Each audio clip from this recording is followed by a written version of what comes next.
আসসালামু আলাইকুম। আমি এখন কাজাকিস্তানে আছি। আমি কিছু ইনফরমেশন দেবো আপনাদের বাংলাদেশিদের জন্য, বিশেষত যারা ধরেন দুবাই আবুধাবি থেকে ইমারাত থেকে যারা আসতে চান, আর যারা কীভাবে আসলে সুবিধা হয় আমার ব্যক্তিগত অভিজ্ঞতা থেকে বলছি। যদি আপনারা কাজাকিস্তান হয়ে কিরগিজস্তানের ভিসা লাগে না, অন্যের ভিসা 50 দিরহাম লাগে। আর ওখান থেকে 2 দিন স্টে করে আপনি কাজাকিস্তানে আয় পারেন, ওইটা 850 টাকা ভিসা করে আসতে হবে বাংলাদেশিদের জন্য। ইন্ডিয়াদের জন্য ভিসা অনারেবল। তো এখানে অনেকেই করে কি ফ্লাইটে আসে, যে ফ্লাইটে আসলে বাংলাদেশিদের জন্য ইমিগ্রেশন অনেকটা হ্যারেস করে। আসতে সেম জর্জিয়ার মতো করে, অনেকেই ডিপোর্ট করে, অনেকেই ঢুকতে দেয়।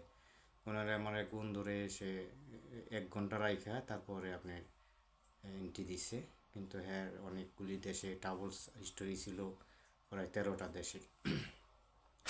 তো আমার রিকমেন্ড এরকম থাকবো, যদি কেউ ট্রাভেলস করেন, যেমন ধরেন আপনি 3 দেশে ট্রাভেল করলেন, যেমন কিরগিজস্তান, কাজাকিস্তান, তাজিকিস্তান।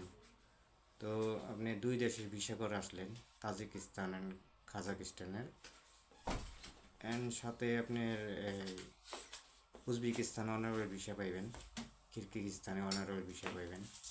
তো এমন করে যদি প্ল্যান করেন, দেখেন 3 দেশ 4 দেশ একসাথে আপনি সফর করা পারেন। যেমন কিরগিজস্তান, কাজাকিস্তান, তাজিকিস্তানে যাবেন বিমানে, ফ্লাইটে যাওয়া বেটার, কারণ লম্বা জার্নি। ট্রেনে গেলে 36 ঘন্টা, বাসে গেলে 18 ঘন্টা। তো বেটার আপনার $100 মতো টিকিটে খরচ।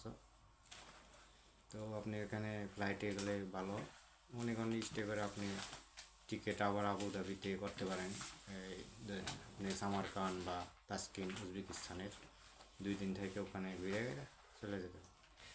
সবচেয়ে বেটার এরকম হয় যদি আপনারা ডাইরেক্ট এই কাজাকিস্তান আসেন, আলমাটি কয়, আলমাটিতে আসেন ডাইরেক্ট ফ্লাইট নেয়, কিন্তু অনেকটা হ্যারেস করে বাঙালিদের জন্য। তাই এখানে না আসাই, এইভাবে না আসাই সবচেয়ে বেটার। আল্লাহ হাফিজ। আমার জন্য দোয়া করবেন, আমি যাত্রা যেন শুভ হয়।